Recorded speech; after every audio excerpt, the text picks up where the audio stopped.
Did you know that when you're on the road with limited data or Wi-Fi, you can still listen to the X-Zone Radio Show with Rob McConnell, The Science of Magic with Gwilda Wiyaka, X-1, Dimension X, Space Patrol, and every minute of the X-Zone broadcast network by calling 213-401-0080, courtesy of Audio Now.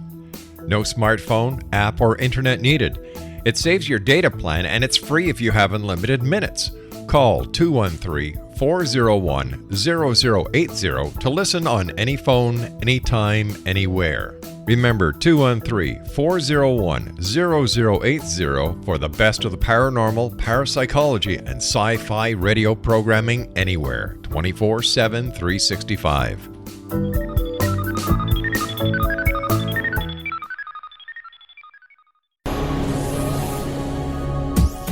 This is the X-Zone Broadcast Network, broadcasting worldwide on broadcast affiliates and satellite program providers, including CNN Broadcast Network, Sirius Satellite Network, Star Media, Good News Radio Network, Angel Broadcast Network, Wiki Broadcast Network, and WPBN TV. For more information on the X-Zone Broadcast Network, visit us at www.xzbn.net.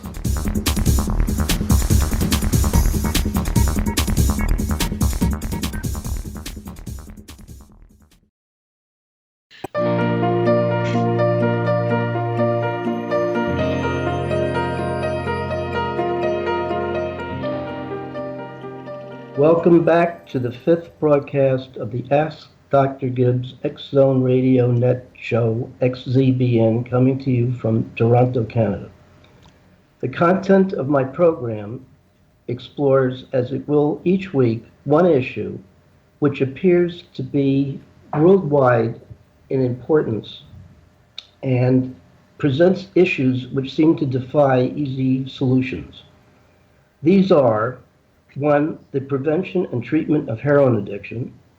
2, offering a modified training program for helping both police and citizens alike to de-escalate potential violence.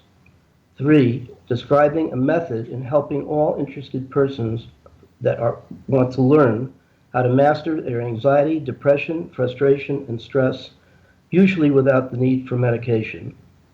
4, for many people who are interested in considering going into some form of therapy, such as psychoanalytic psychotherapy, psychoanalysis, cognitive, and so forth, there are many questions that I know they need to explore and want answers to, and this program will take a number of them, such as: how do you pick the right therapist? How do you know what school to go into?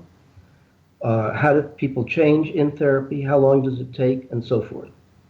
Which brings us to the fifth area that I have been exploring for the last 4 weeks, and my major area of interest, which is exploring in breadth and depth the nature of meaningful coincidences, or as coined by Jung, synchronicities, and some of their practical uses.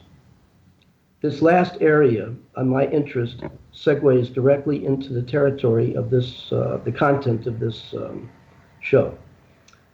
From time to time, I intend to invite a guest speaker who is noted for his expertise or her expertise in a particular field of my interest. Today's guest is Dr. Bernard Beitman.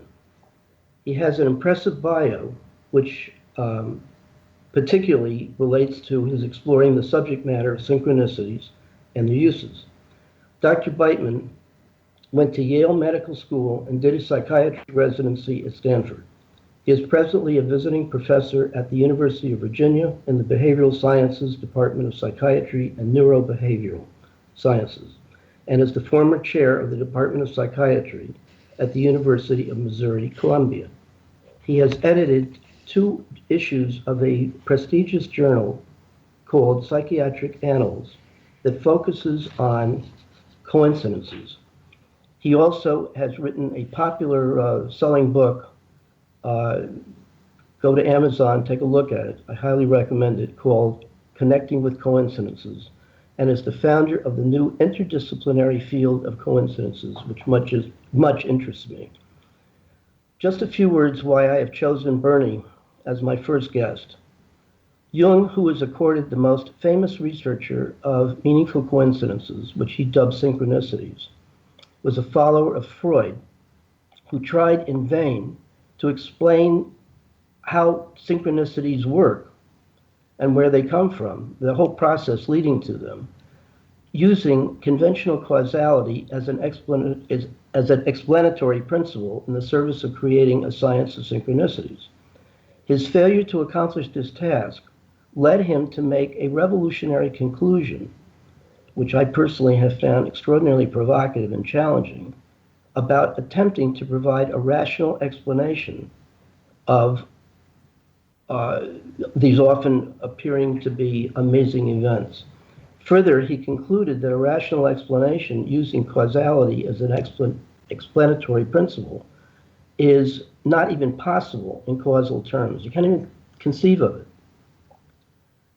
His particular attitude towards synchronicities led him to formulate the first theory of synchronicities, which is half psychodynamic, meaning a person has synchronicities, has a self, so that half of his process that leads to the formulation of a given explanation for synchronicities is a psychological one, and half, or psychodynamic, and half is what I refer to as, or describe the second half of his process leading to synchronicities as mystical, magical. Some people might think spiritual, religious, and so forth, meaning otherworldly. Jung makes it quite clear that he believes logically that his theory is pretty much all that has to be said about the subject matter, because it's all that can be said about the subject matter. He relies essentially less on rational connections or rational explanations than intuiting or sensing the particular feelings associated with the production of synchronicities, which he calls numinosity. I believe that progress in this relatively new field are challenges to Jung's anti-causal, non-rational explanation. In so doing, he attempted, I think quite well, in offering a number of explanations. Take a break at this point and return in a few minutes.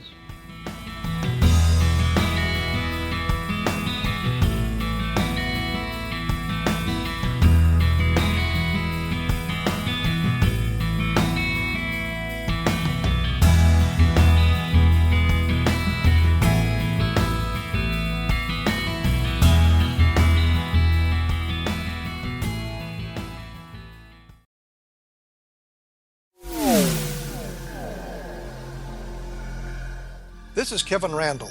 For nearly 30 years, I have been investigating the case of the Roswell UFO. I have interviewed hundreds of people and stood on the crash site. Now in Roswell in the 21st century, I have reviewed dozens of hours of audio and videotaped interviews, examined hundreds of files that relate to the crash, and have returned to Roswell in an attempt to put all that information into the proper perspective.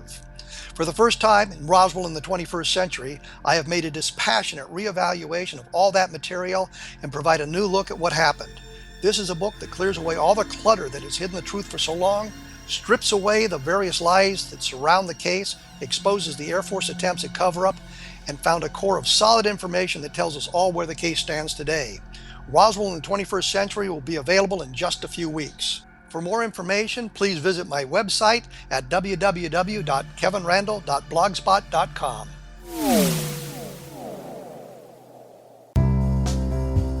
Gibbs A. Williams, Ph.D., is a practicing psychoanalyst, supervisor, researcher, and author in New York City.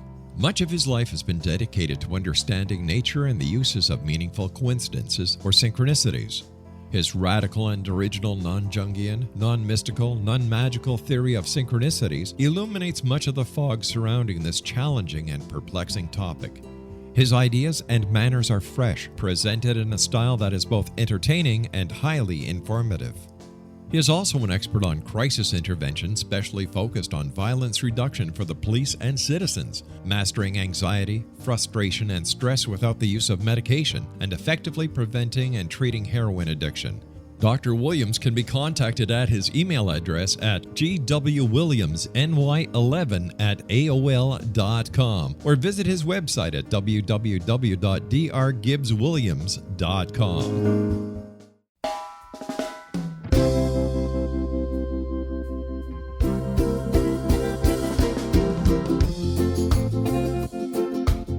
This is Johanna Carroll, host of Dialogue with Divinity on the X-Zone Broadcast Network. While walking along Kaanapali Beach in Maui this past year, I kept discovering all these shells and coral in the shape of hearts. My dialogue with Divinity was very simple. Do you want me to do a retreat to heal people's hearts in Maui next year? And of course, the answer was yes. As a master spiritual teacher, I am offering you a neat retreat called Rise, May 8th through the 12th, 2017, and the chance of a lifetime to rest at a 5-star resort for 5 days and experience a spiritual renewal of your heart and soul. Kaanapali is one of the top 5 beaches in the world. This stunning resort has undergone a $40 million renovation. I walked the entire property, checked out the room choices on your behalf, and I must say it is stunning. Our conference room faces the ocean with sliding glass doors.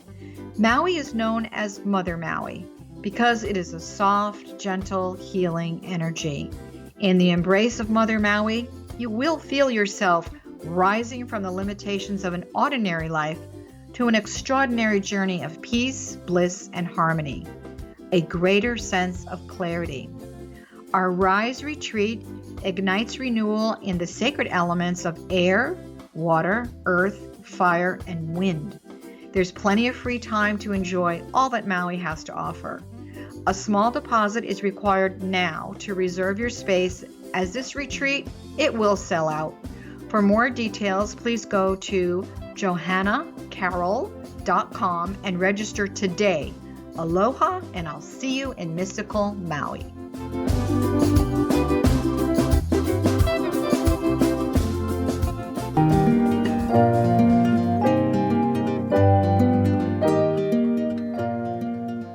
Welcome back to the Ask Dr. Gibbs show at X-Zone Radio, XZBN Toronto. My own research in this field, research of 46 years so far, has largely been a refutation of what Jung regards as the crux of his radical theory, consisting of 3 anti-causal arguments. These include an argument about methodology, the second is of meaning, and the third is of time. Too long to go into an explanation now, but I urge you, if interested, please take a look at my papers that I've written. You can see them on gibbsonline.com. and look to the synchronicities link. In the last program, I indicated that there are basically 5 different and overlapping attitudes towards synchronicities. These are: 1, collecting them; 2, bathing in what is referred to as the uncanny-like feeling accompanying them, named numinosity by Jung; 3, identifying and exploring the implications of these events, often experienced as if they are transcendent messages from some invisible realm of spiritual experience. On the other end of that group, they are man-made events projected onto external reality. 4, creating and applying alternative theories of synchronicities. And 5, identifying alternative theories of synchronicities that were described and applying them to practical pursuits. In this connection, the most helpful books on this expanding topic has been Bernie's book, Connecting with Synchronicities.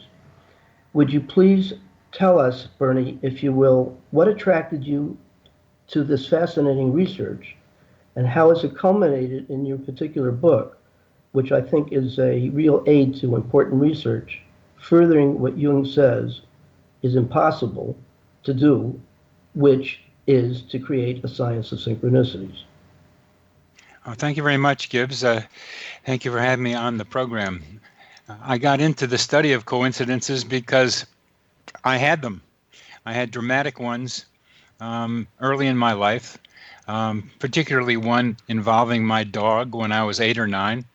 And my dog was lost, and I couldn't find him, and I found him. And the way I found him was, for a 9-year-old, wonderful. I'm glad he was there. But in retrospect, thinking about it, there were several different factors that went into it.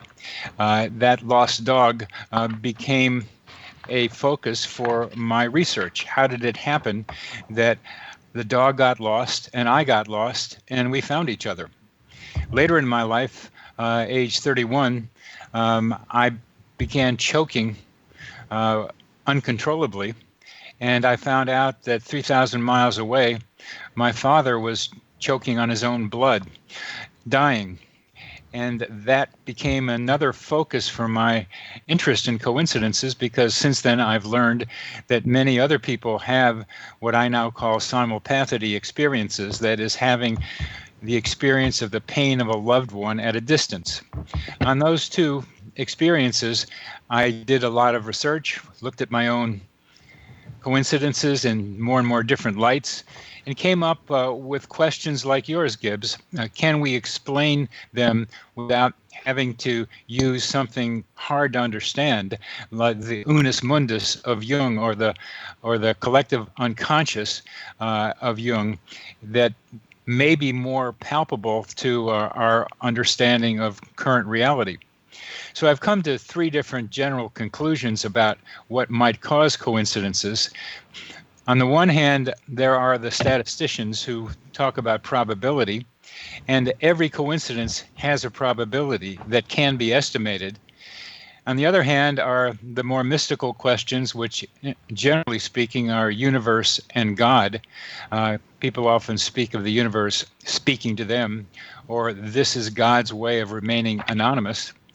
In between, I've become fascinated, as you have, with how individuals contribute to their coincidence creation. And just yesterday, I posted on my Psychology Today blog post, which I invite our listeners to look at, Psychology Today, Connecting with Coincidences. And that blog post is entitled Coincidence Psychodynamics. And it illustrates with several case reports just how we create many of our own coincidences. I also find coincidences useful. I think the discussion of explanation is very important, and we often ask why, but how can we use them? And my book is primarily focused on the usefulness of coincidences, and even before that is a request of the reader to pay more attention to them. And the reason to pay more attention to them is because they can enrich our lives by helping in all aspects, including decision-making, relationships, health, ideas, spirituality, job, and money problems. That's a great list. You know, because we've discussed our mutual work together, that I major, or my major interest in trying to understand the nature of these things and the uses to which they're put is mainly the contribution that an individual makes in what you refer to as creating the conditions, or his own, it's like you create the coincidence, so to speak. I see it a little bit differently. I think we're saying the same thing, and at the risk of sounding petty, I think it's more discovering the conditions rather than creating them, but let's discuss that later if you want to. It's a petty difference. I believe it's both. In one of the stories, I use both creating and discovering in them. It's a little hard to sometimes make that distinction because we're both looking for them and discovering them. You can't discover something usually that you're not looking for. You know, it's a good point. It reminds me of some of the concepts that Winnicott uses when he describes the relationship between the baby or a person, young child, and the mother, in which he refers to as transitional objects and transitional experience. And he uses the fact that when the child is trying to separate, mainly at around 3 years old, they typically either discover or create or pick out some object, typically a blanket, the blankie, and that object is used for great purposes, psychological purposes, in terms of separation, so that on one end of the stick, the baby, when it feels uncomfortably separated from the mother, will use the blanket as a transitional object, or blanket equals mother, and in effect glom onto it as if it were the mother, so that the child, from the child's perspective, you might say he's created the mother or the blanket. On the other end, when the child has sufficiently separated, but wants to still feel that it has a connection with the mother, the child will use the blanket as a way of rediscovering the mother or letting the mother rediscover the child. It's really quite fascinating. I think there's some benefit in applying this kind of psychological termination. Applying this kind of, I need a word. I need a transitional word. Bernie, help me with a word. Psychological understanding. Thank you very much. Nice to have you on the program. Psychological understanding. Yeah, I think that's a very nice analogy, and it gets to how we are constantly seeking and constantly discovering as part of our lives, and the coincidences fit in with that seeking and discovering quite regularly. And I'm encouraging people, and you are too, to be able to find coincidences, to be open to them, to discover them, to seek them, to create them, and then use them, because it's their usefulness. We're both psychotherapists. And while other people study coincidences in other ways, our reason for looking at them is to help people resolve difficulties, resolve conflicts, resolve ambivalences, to discover things that they need for themselves. And under what I understand and what I've observed about the conditions under which coincidences are more likely to happen, those are conditions of need and high emotion and transition. And psychotherapy is a situation of need, high emotion, and transition. So they happen in psychotherapy too, which is a very interesting subset of locations in which to look for coincidences. But there are psychotherapeutic events that happen in our lives, and coincidences can be that for people.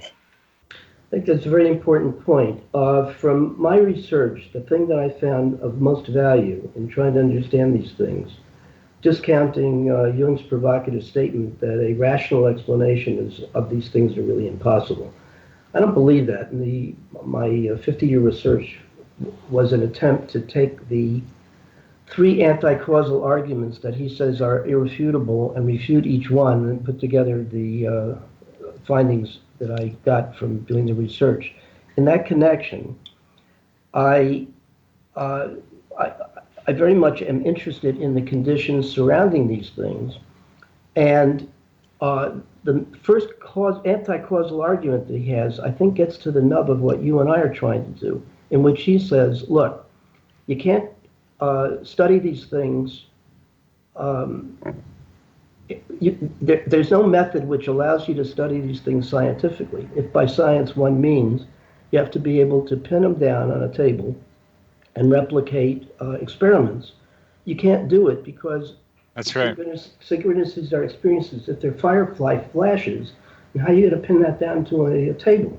So what he does is to, in a way, throw out the causal elements and substitute his rather odd concept called a principle of acausality, which really, it still implies that there's a causal element, but not the one that he thinks is associated with conventional science. All right, let's grant him that's fact. Then he says, look, because you got this difficulty in not being able to pin these things down, plus a problem in meaning, where you, the nub of these things are, you take a coincidence and when you give it special meaning, you turn a coincidence into a synchronicity. And the third issue that seems to prevent causality is that these things seem to happen. This inner event collides with a meaningful outer event, and it happens in a temporary way or temporal way with a sense of almost automatically occurring. So without the passage of A and B, he says you can't find a method that's going to rationally understand these things. Well, there is a method which you and I employ. The method is, to cut to the chase, what I would refer to as contextual analysis. It is a fact that coincidences or synchronicities, call them what you may, all occur in a particular psychological, sociological, historical context. And if you treat the subject matter, in this case, any coincidence, any synchronicity, as a waking dream, then you can apply the principles of dream analysis in trying to understand the particular synchronicity of the moment. Guess we'll have to take another break at the moment. We'll come back in a few and continue this interesting conversation.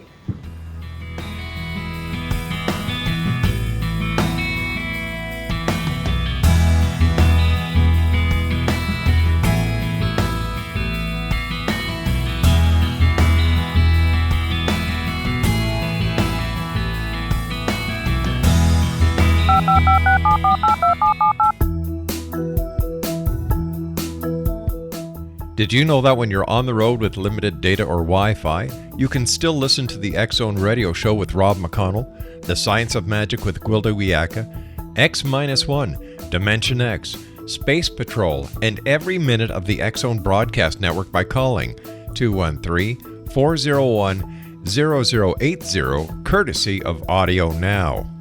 No smartphone, app, or internet needed. It saves your data plan and it's free if you have unlimited minutes.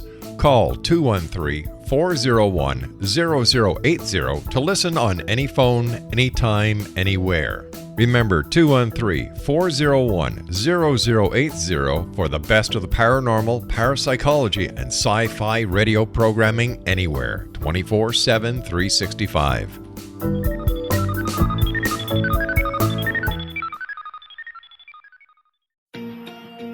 Wouldn't you love to know the secret to everything? Well then, meet Dr. Kimberly McGeorge and her cutting-edge breakthrough knowledge that combines science with possibility. Dr. Kimberly brings real-life answers and healing to those open to alternative solutions. She teaches solution-based programs and classes that will change all areas of your life forever. Specializing in conscious creation, intuitive readings, and energy medicine, you can rapidly shift health, relationships, business, and money and abundance challenges quickly. Receive her best-selling book, Secret to Everything, at no cost by going to secrettoeverything.com/X-Zone. That's right, transformation can start now. Just go to secrettoeverything.com/X-Zone and receive Dr. Kimberly's book for free.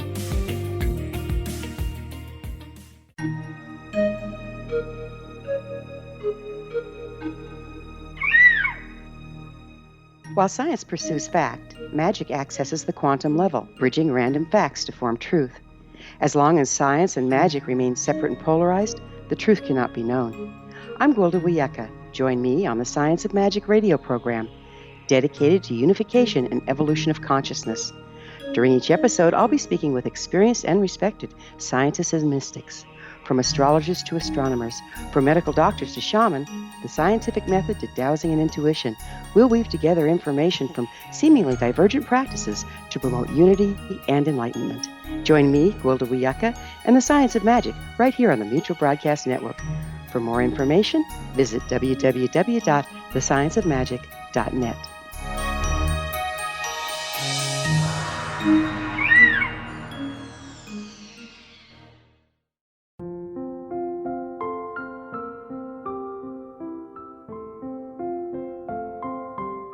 I am Dr. Carl O'Helvey, founder, president of a new cancer foundation focusing on evidence-based physical, mental, and spiritual interventions, including natural cancer cures, prayer, meditation, affirmations, nutrition, and other related holistic cancer prevention and cure modalities.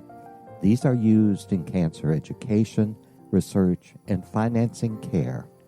I ask for your help to continue this important work by donating at www.holisticcancerfoundation.com.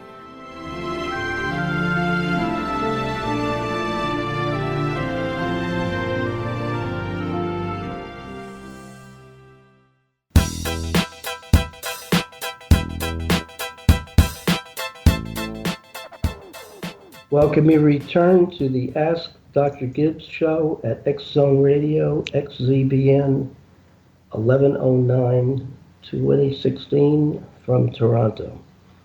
I like what you say, Bernie, about, and your paper on dynamics of coincidences, which I read last night, as a matter of fact, highly interesting. And you say that you're focusing on, beside probabilities or statistics, and some kind of a process involving a connection with so-called spirituality and so forth. You say that you first want to eliminate the contribution that individuals make with respect to either creating or discovering the parallel situation, which the connection between the inner event and the outer event adds up to having a synchronicity. The contribution of the experiencer also, I think, happens in very definite conditions. You started to mention a few before. You had your list of the high emotional and high emotion. Transition and need. Transition and need, correct.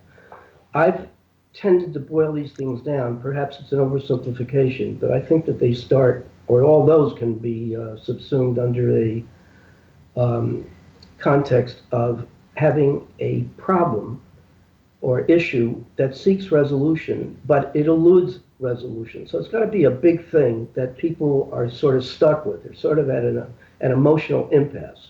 I just call that need, because I think there are other reasons people create coincidences or discover them besides psychological conflict. But for what we're talking about in this subtype of coincidence, definitely having a problem and looking for a solution or discovering it is very much the case. Well, I will defer to you. I'd be interested if we can talk some more at greater length about those other two conditions. How, if I can be persuaded to go along with that, I adopt your point of view. In any event, certainly having a problem that needs to be resolved, and it seems to be overwhelming, is one major contribution to the process of synchronicities. Yeah, the overwhelmingness drives the searching for discovery. Correct. In what needs to be done, which you and I both do from our own points of view, we both refer to once you have the need, or you have this desire to resolve something and you can't seem to do it and you're stuck, I believe that starts what I refer to as each person's hypothesized creative process. In my research, I detail, or try to detail as much as I can, the particular steps of what I think is the creative process winding up and in an experience of a synchronicity, which is still in coded form. This message that you get, which feels like a synchronicity, is in coded form, like a dream that's unanalyzed, and it further has to be interpreted, and I think can be done so using classic analytic dream interpretation. I think that dream analogy is a really good one. I use it, row, row, row your boat gently down the stream, merrily, merrily, merrily, merrily, life is but a dream. Well, that's cool. That's nice. Your analysis of the man who realizes that he's been happy, this is one of the very neat synchronicities that you outline in your paper. To repeat, your analysis of the man who realizes he's been happy, giving up the need to find perfect happiness, you conclude that while it's easy to assume synchronicities are divine messages from a transcendent God or realm of spirituality, or even, as Jung would say, archetypal absolute realms of experience, these stories illustrate from your point of view, and I think it's accurate, how conventional psychology can be the best explanation for some coincidences. Yes. Yes, and just for our listeners, the story was of a man riding a bicycle in Amsterdam, having broken up with his woman friend because she wasn't elegant enough. But he was happy with her, he realized, and then looking around for a place to eat, he wanted an elegant place to eat along a canal in Amsterdam and couldn't find one, but ended up getting a shawarma sandwich sitting by an asphalt bridge with people listening to some jazz musicians and having a great time. It wasn't elegant, but it was really a happy place. And that happy place that he was there near that bridge reminded him of how happy he was with his woman friend. He called it his coincidental heaven because right there he saw his mind mirrored in his environment, and at that point decided he would go back to search for her. He had created or discovered, which, and both of them I think are apt, a mirror of his mind. What he was conflicted about, he saw an answer to in his surroundings, using, as you're saying, Gibbs, his creative symbolic capacity. A good explanation. I also am aware that both of us, when we talk about trying to delineate the process, the psychological process leading to either the creation, the experience of, what have you, synchronicities, we both refer to what in the literature is called you use the term subconscious or perhaps unconscious. Jung uses a term with consciousness in it as well, but he calls it the collective unconscious. And from my research, what I've discovered is that depending upon the description of or the utilization of a particular kind of consciousness, that's going to lead to alternative theories of synchronicity, each of which are certainly fine. Pick your own. Everybody probably has their own interest.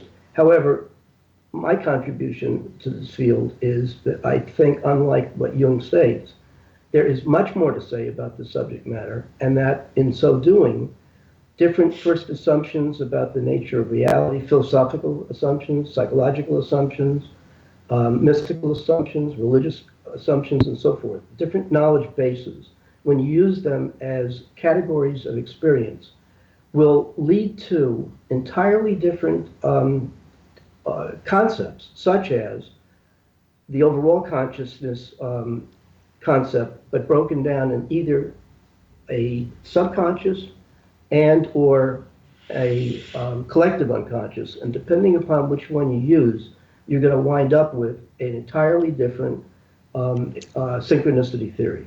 That's so true. Each time I give a talk, I try to determine the biases that the people in the audience, the various people, bring to what we're talking about, because those biases want to be confirmed. There's a confirmation bias in all of us. We want to believe we want to continue to believe what we already believe. So those biases make a difference in how they will hear and understand what we're talking about. My major emphasis is not so much about explanation. I think it's important. I think it's interwoven in any kind of coincidence experience, but I want to emphasize their practicality.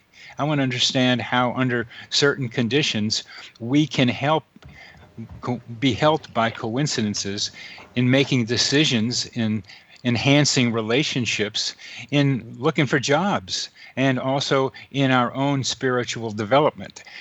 We both, you and I, Gibbs, are interested in the psychological help that coincidences can do for people. I'm very interested in that, but I'm also interested in how they help in other aspects of our lives, including discovery of new ideas, as happens so often in medicine, particularly in pharmacology, with the discovery of new drugs. In my book, The Story of Alexander Fleming and the Discovery of penicillin is one of the most phenomenal sets of coincidence I've ever seen in any kind of historical description. There had to be 10 or 12 different events that we can call serendipities that went from Fleming's laboratory to high volumes of penicillin able to save lives during World War II? I see your point, but I think my emphasis is more on how do you explain the structure of a given synchronicity. And I do that because I think in so doing, if each person were able to do that for themselves, that they would tune into their own, what I believe is unique creative process. What's the creative process? When you say structure of a synchronicity, what do you mean?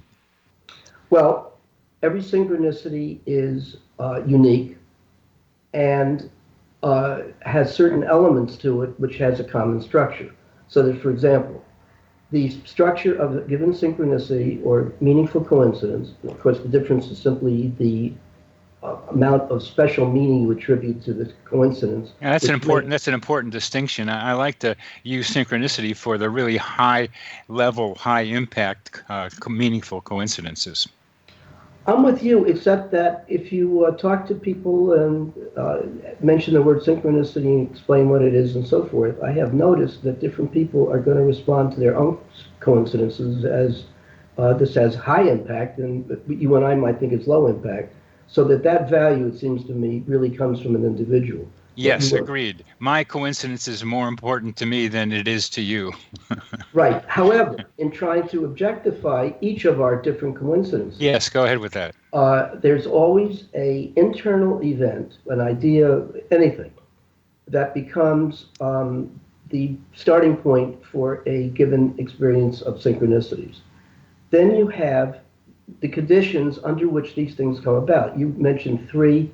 Well, one that I specialize in is identifying a problem which seems to be overwhelming and you're in an impasse, you can't solve it. What happens then is, depending upon your attitude to the problem, one of which may be, I give up, I'll have to live with it, or I'm going to deny it, or I'm going to drink myself to death, or just forget it, or shoot myself, or what have you. That's a kind of passive attitude towards this kind of event. Or this kind of problem, or you dedicate yourself to a struggle to try to find a solution which appears to be unfindable. And once you do that, I think what it does is to bring all the forces that one has inside together. They're not split.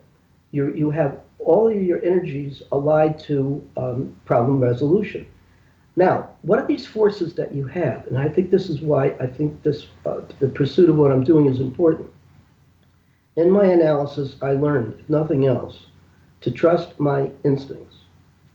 Instincts are different than impulses.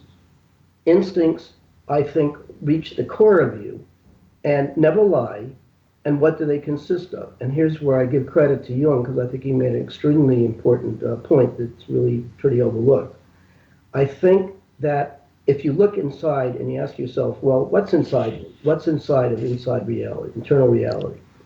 You come up with thoughts, ideas, feelings, intuitions, bodily sensations, perceptions, perhaps other things. Good list. To me, instinctual knowledge, which is what we are trying to get at, which is what I think at the core of each synchronicity, is being able to identify each of these, what I call streams of information, of which they all contribute information to each other, and that grand synthesis eventually is what leads to the unmasking of a given synchronicity. That's a beautiful picture you've got there. The specific details of the various informative streams of information, and then the synthesis of that form. The question I have for you is instinct versus intuition. Tell you what, hold on, great question. We'll come back in a few minutes.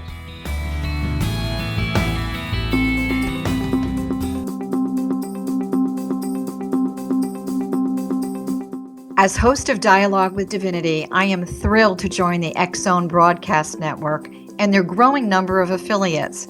My quest for a connection to the divine ignited my successful career path as an international spiritual counselor for over 40 years, an author of 4 books, and well-known metaphysical educator.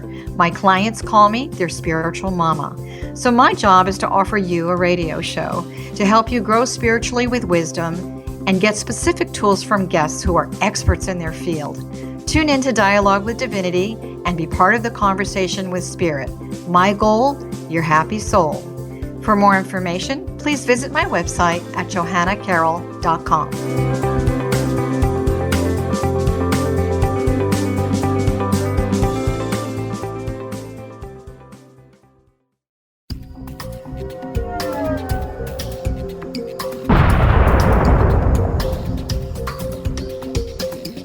Coming soon to the X-Zone Broadcast Network is A Different Perspective with me, Kevin Randall, as your host. We'll be taking a close look at what is happening in the world of UFOs today with side trips into the paranormal. Guests will range from those who are household names to those who have a different perspective on a variety of topics. No topic will be taboo, but there will be tough questions asked as we all search for the truth about UFOs, the paranormal, and those things that excite us. Sometimes we'll agree with a guest and sometimes we won't, but we'll try to keep the program topical. For those of you who would like to read, be sure to visit www.kevinrandall.blogspot.com and remember to listen to the other fine programs on the X-Zone Broadcast Network at www.xzbn.net.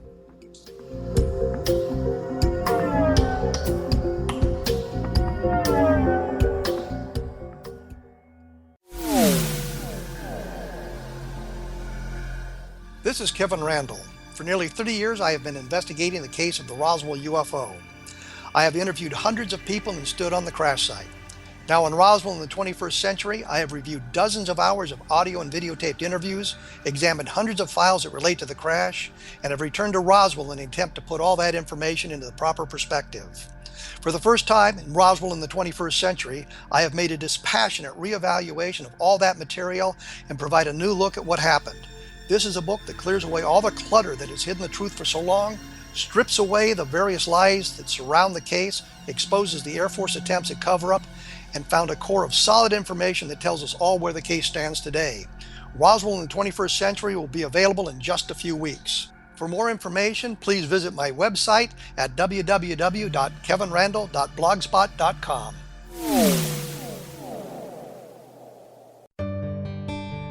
Afterlife expert Roberta Grimes was the first one to say that dying can be fun. Now her best-selling book, The Fun of Dying, is available in stores worldwide. So if you wonder whether death ends life, how it feels to die, or what heaven might be like, The Fun of Dying was written for you. And if you have always been afraid of death, or if you worry that your life has no meaning, let The Fun of Dying ease your fears and bring new meaning to your life. Nothing said in The Fun of Dying is based on the teachings of any religion. Instead, Roberta draws on evidence to explain how death happens, how it feels, and what comes next. A lot of the best death-related evidence was produced in the first half of the 20th century. When it is put together with recent discoveries, it tells a consistent and amazing story. Roberta Grimes blogs and answers questions at robertagrimes.com. Her wonderful book, The Fun of Dying, is available on Amazon and at stores worldwide wherever books are sold.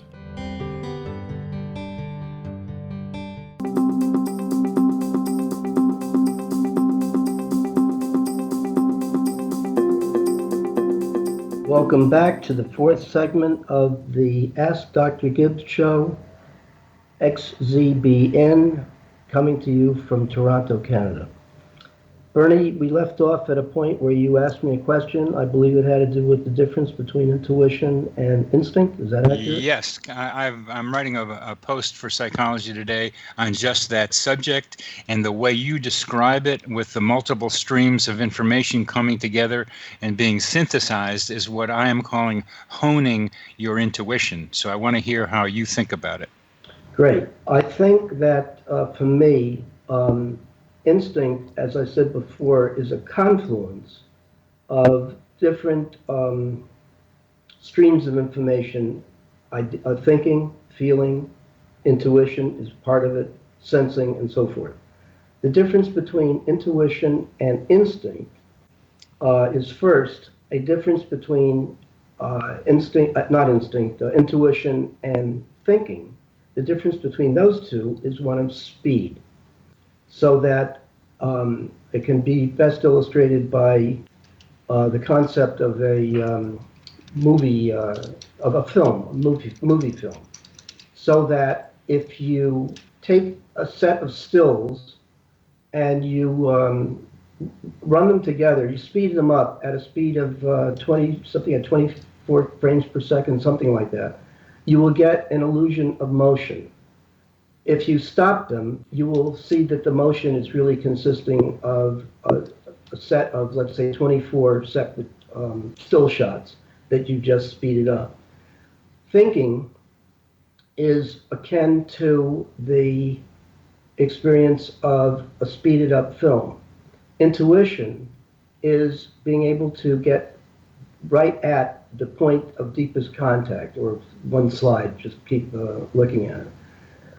If you take all of those streams of information and you add them up or you combine them, it makes for a kind of a, what would you call it, not a confluence.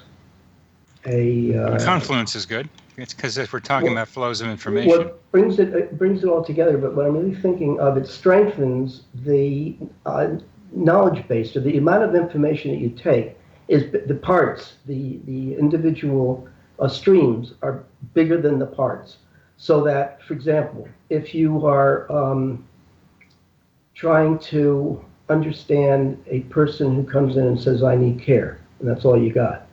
So you gain a lot of information. You take a look at them, you ask them questions, you take what they say, and you add it up into some kind of a scheme and make some kind of a analysis or a diagnosis of what it is that you think they're there for.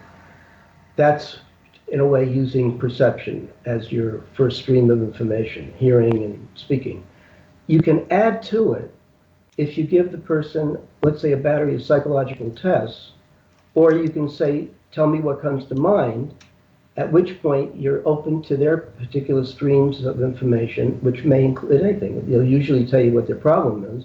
And then if you ask them a question of what's the origin of this problem, when did this first start, you're going to begin to hone in on their history, and so on. So in other words, when Freud talks about the model of the mind as like an onion, what he's talking about is that we really do experience, if we're tuned into it, that there are many things swimming around internal reality. Among them, these different ways of perceiving things and putting things together. Certain things, like in Gestalt, come out in terms of what our interests are. They recede when we satisfy the interest. The point is, each time you add on a new context, you are deepening and broadening your understanding of a particular person who comes to see you.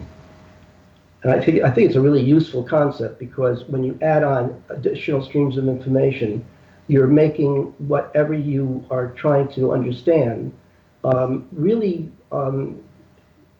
strike you. Really, it's really strong. It's like seeing a red light in a dark sky.